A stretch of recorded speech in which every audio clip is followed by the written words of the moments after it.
এই খবর নিতে হবে কমিশনের কোপে পুলিশ ফের একবার 5 জন পুলিশ অফিসার ডায়মন্ড হারবার তারা সাসপেন্ডেড। কেন? এরা কারা? এদের বিরুদ্ধে কি অভিযোগ? সরাসরি আমার সঙ্গে সহকর্মী প্রীতি রয়েছেন। প্রীতি, এই 5 জন কারা? এদের বিরুদ্ধে কি অভিযোগ?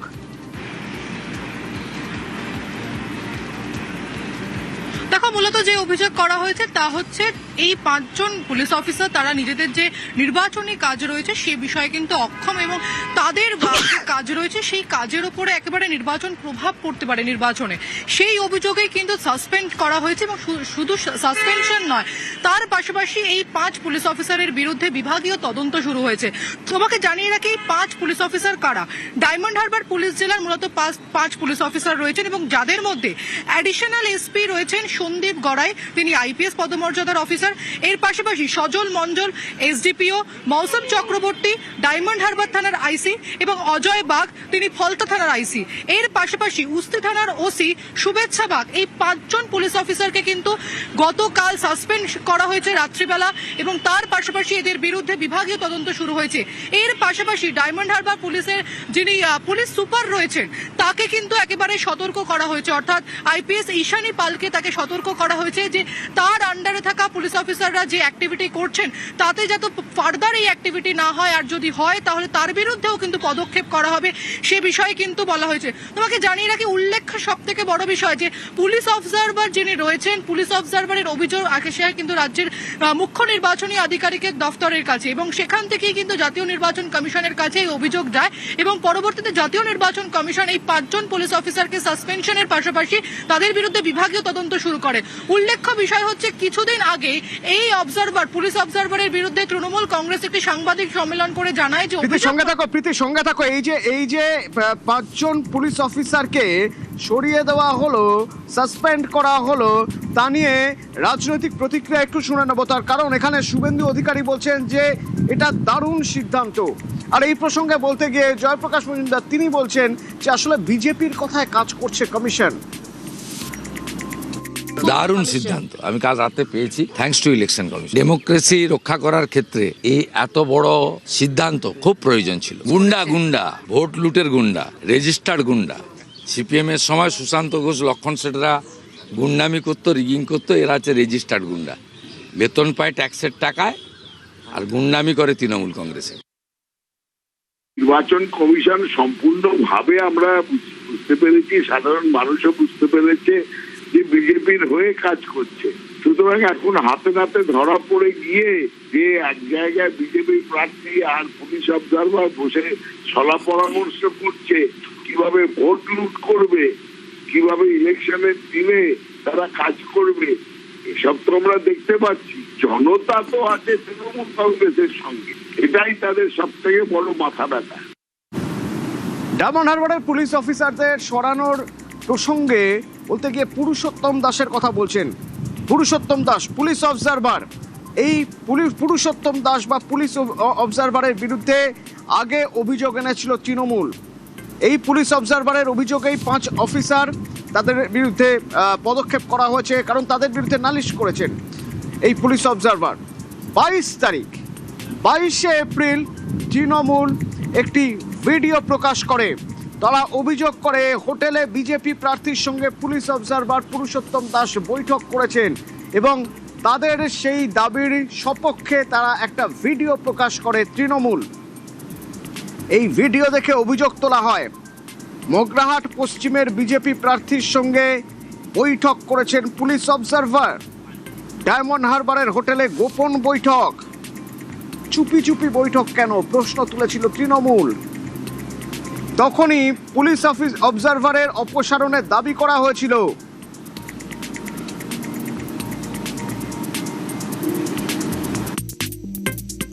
এই নির্বাচন কমিশন তাদের অবজারভাররা যাদের পাঠিয়েছেন তারা চূড়ান্ত পক্ষপাত দুষ্ট, বিজেপির হয়ে দলদাসের মতো কেউ কেউ আচরণ করছেন। ডায়মন্ড হারবার বিধানসভা কেন্দ্র 143 police observer Parmar Smith Purushottam Das থাকার কথা আইপিএস মেসে সরকারি আবাসনে ব্যবস্থা করা হয়েছে। তিনি গিয়ে সাগরিকা হোটেলে 208 নম্বর ঘরে গিয়ে উঠেছেন। 142 মগরাহাট পশ্চিম বিধানসভা কেন্দ্রের বিজেপি প্রার্থী গৌর ঘোষের সঙ্গে ব্যক্তিগত বৈঠক করছেন। সেখানে দেখা যাচ্ছে বিজেপির প্রার্থী, বিজেপির এজেন্ট তারা পুলিশ অফিসারের অবজারভারের সঙ্গে মিটিং করতে আসছে। তিনি সব গোপনে চুপি চুপি মিটিং করছেন কেন? বিজেপি এই সব মিটিং এর সময় সুযোগ নিয়ে তৃণমূল কংগ্রেসের যারা দক্ষ বুথ এজেন্ট, যারা সংগঠক, তাদের সব নাম দিয়ে দিচ্ছে যে এদেরকে হ্যারাস করতে হবে, এদেরকে ভোটের আগে অ্যারেস্ট করে ডিটেইন করে রাখতে হবে।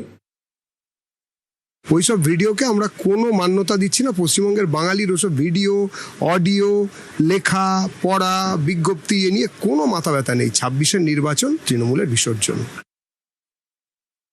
পুলিশ অবজারভার বা পুলিশ পর্যবেক্ষক পুরুষোত্তম দাসের বিরুদ্ধে শুধুমাত্র অভিযোগ করেই ক্ষান্ত থাকেনি তৃণমূল, আইনি পথেও এগিয়েছিল, তার অপসারণ চেয়ে মামলা করেছিল এবং সেই মামলার প্রেক্ষিতে হাইকোর্টের নির্দেশ 24 ঘন্টার মধ্যে কমিশনকে জবাব দিতে হবে এই বিষয়ে।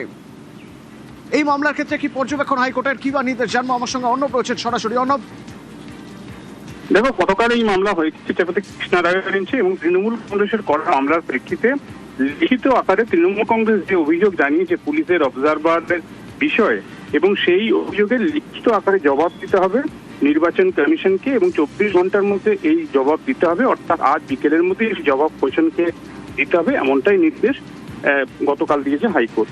এবং এই নির্দেশ দেওয়ার পর এখন কি হয় সেটা দেখার, এখন আমাদের নির্দেশ জবাব দিয়েছে কিনা জানা যায়নি। তবে বিচারপতি কৃষ্ণা রাও বলছেন যে কমিশন যেখানে আদালতে এই যুক্তি তুলে ধরছে যে পুলিশ পর্যবেক্ষক, এই পুলিশ পর্যবেক্ষক তার সঙ্গে যে কোনো রাজনৈতিক দলের যে কোনো প্রতিনিধি তারা কথা বলতে পারেন, যোগাযোগ করতে পারেন।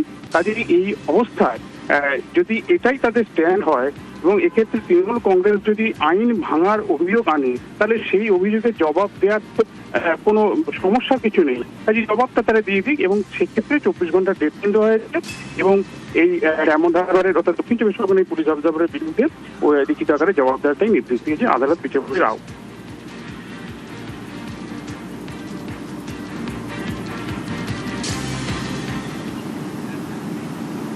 আর এরই মাঝে দ্বিতীয় দফার ভোটের জন্য আরও 11 জন পুলিশ পর্যবেক্ষক নিয়োগ করল কমিশন এবং এদের বিভিন্ন রাজ্য থেকে আনা হয়েছে। পাঞ্জাব, হরিয়ানা, মধ্যপ্রদেশ থেকে আনা হয়েছে এই 11 জন অতিরিক্ত পুলিশ পর্যবেক্ষক। 29 এপ্রিল দ্বিতীয় দফার ভোট যাতে অবাধ শান্তিপূর্ণ হয় তার জন্য এই 11 জন পুলিশ পর্যবেক্ষক তারা কোথায় কোথায় কোন এলাকায় দেখবেন এবং তাদের কি কাজ হবে, কোথা থেকে আনা হয়েছে জানবো। প্রীতি রয়েছেন আমার সঙ্গে। প্রীতি, দেখো, প্রথম দফার যে নির্বাচন হয়েছে 16 জেলাতে এবং 152 আসনে, সেখানে কিছু বিক্ষিপ্ত ঘটনা দেখা গিয়েছিল, তবে মোটের উপরে শান্তিপূর্ণ নির্বাচন হয়েছিল।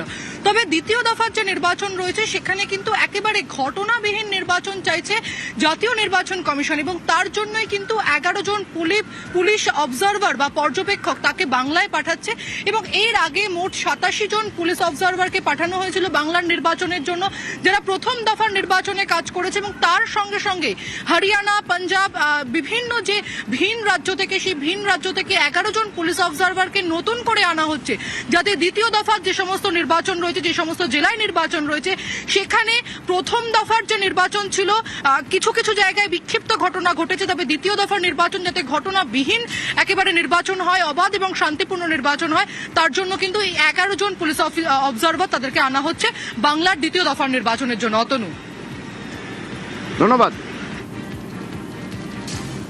এবং এরই পাশাপাশি আজ দক্ষিণবঙ্গের 4 জায়গায় সিইও বৈঠক করবেন অবাধ, সুষ্ঠু, শান্তিপূর্ণ নির্বাচনের লক্ষ্যে দ্বিতীয় দফায় যাতে কোথাও কোনো রকম কোনো ফাঁক না থেকে যায়। এই 4টি জায়গা কোন জায়গা না, আরামবাগ, বনগাঁ, সন্দেশখালী, বারাকপুর। এই 4 জায়গাকে কেন বেছে নেওয়া হলো জানবো। আমার সঙ্গে সোমরাজ রয়েছেন। সোমরাজ, নির্বাচন কমিশনের যে রিপোর্ট, যে ডেটাবেস, সেই ডেটাবেসে এই 4টি জায়গা বৈঠক করার জন্য গুরুত্বপূর্ণ বলে মনে হলো, কেন? দেখো, মূলত এই 4 জায়গায় অতীতে ভোট চলাকালীন বা ভোটের আগে বা ভোট পরবর্তী অশান্তির ঘটনা ঘটেছে এবং সেই কারণেই এই 4 জায়গায় বিশেষভাবে বৈঠকে সিদ্ধান্ত নিয়েছেন রাজ্যের মুখ্য নির্বাচনী আধিকারিক মনোজ কুমার আগরওয়াল। ইতিমধ্যেই তিনি আরামবাগে পৌঁছেছেন, এরপর তিনি যাবেন বনগা, তারপরে যাবেন তিনি সন্দেশখালী, তারপরে তিনি যাবেন ব্যারাকপুর। মূলত দ্বিতীয় দফায় যে ভোট আগামী 29 তারিখ, সেই দ্বিতীয় দফার ভোটের আগে এই 4 জায়গা বিশেষভাবে স্পর্শকাতর হিসাবেই দেখছে নির্বাচন কমিশন এবং সেই কারণেই এই 4 জায়গার জেলা প্রশাসন, পুলিশ প্রশাসনের সঙ্গেই বৈঠক করার সিদ্ধান্ত নিয়েছেন রাজ্যের মুখ্য নির্বাচনী আধিকারিক মনোজ কুমার আগরওয়াল। এই 4 জায়গায় যারা জেলা শাসক রয়েছেন, যারা পুলিশ সুপার রয়েছেন, বিভিন্ন থানার ওসিরা রয়েছেন, তাদের সঙ্গে বৈঠক করবেন। ইতিমধ্যে রাজ্যের মুখ্য নির্বাচনী আধিকারিক স্পষ্ট হুঁশিয়ারি দিয়েছিলেন যে কর্তব্যে গাফিলতি হলে ওসিদের চাকরি থেকে পর্যন্ত বরখাস্ত করা হবে। শুধুমাত্র ওসি নয়, সুপিরিয়ররাও এর থেকে ছাড় পাবেন না। প্রথম দফার যে আমরা ভোট দেখেছি, সেই ভোট কিছু বিক্ষিপ্ত অশান্তি ছাড়া নির্বিঘ্নেই মিটেছে এবং সেই অর্থে কোথাও কোনো বড় ধরনের কোনো অশান্তি বা গন্ডগোলের খবর নেই কমিশনের কাছে। ফলত কমিশন যে যে পদক্ষেপগুলি করেছিল, সেই পদক্ষেপগুলি যাতে দ্বিতীয় দফার ভোটেও কার্যকরী থাকে এবং দ্বিতীয় দফার ভোটেও যাতে অশান্তিবিহীন ভোট পরিচালনা করতে পারে, সেই কারণে এই 4 জায়গাকে বিশেষভাবে বেছেছেন রাজ্যের মুখ্য নির্বাচনী আধিকারিক। আজ দফায় দফায় এই 4 জায়গায় বৈঠক করবেন এবং তারপর তার কলকাতা ফিরে আসার কথা। ধন্যবাদ। সরাসরি বরানগরের ছবি দেখব। বরানগরে বিজেপি সর্বভারতীয় সভাপতি নীতিন নবীন, তিনি বরানগরের বিজেপি প্রার্থী সজল ঘোষের হয়ে প্রচার করছেন।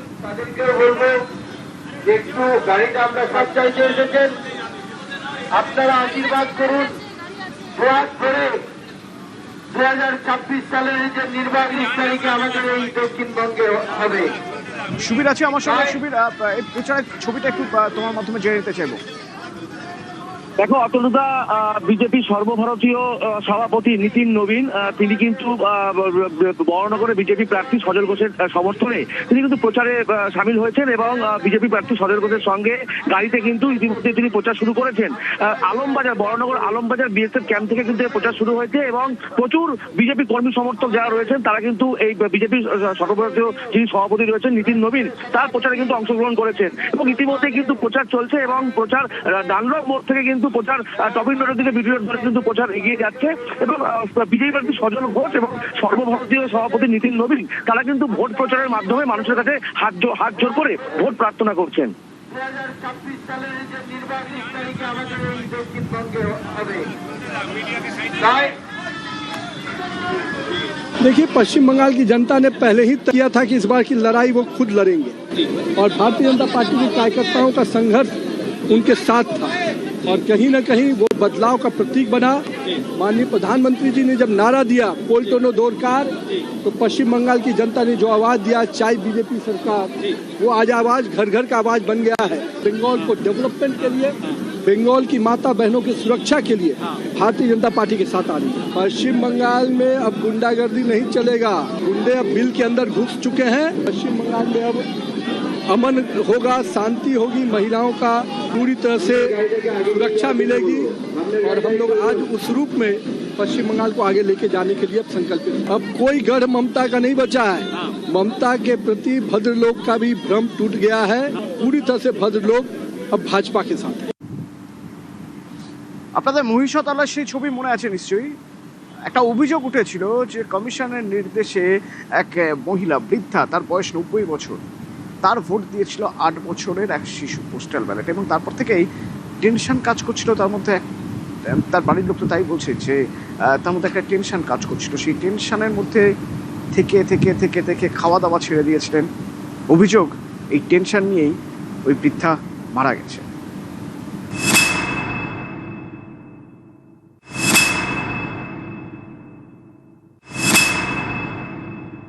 আমার নাতিকে দিয়া ভোটটা দেওয়া হয়েছে।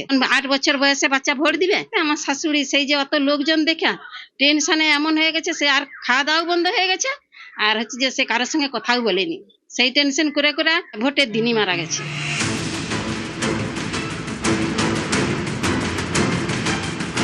90 বছরের দুর্গা দাস বিশেষভাবে সক্ষম। অভিযোগ কমিশনের নির্দেশে তাঁর হয়ে বৃদ্ধার ছেলের 8 বছরের নাতি ভোট দেয় পোস্টাল ব্যালটে। এ নিয়ে গত 18 এপ্রিল পূর্ব মেদিনীপুরের মহিষাদলে শোরগোল পড়ে যায়।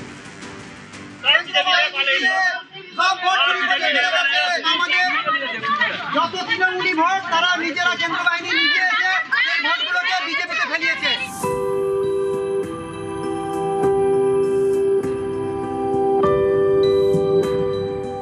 23 এপ্রিল মহিষাদল বিধানসভা কেন্দ্রে ভোট। এদিনই সকালে বাড়িতে মারা যান বৃদ্ধা দুর্গা দাস। স্ত্রী তো ভোট দেয় প্রত্যেক বছরই, গিন্নিকে না দিয়ে ভোট দিয়ে নাতিকে দিয়েই তো ভোটটা দিতেই তো ক্যাটাল গন্ডগোলটা বেশি হলো।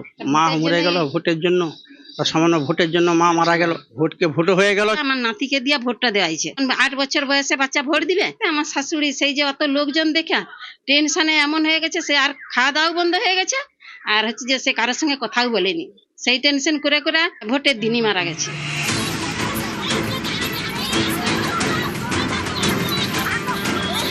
এর আগেও পোস্টাল ব্যালটের ভোটে উত্তর দিনাজপুরে চাঞ্চল্যকর অভিযোগ ওঠে।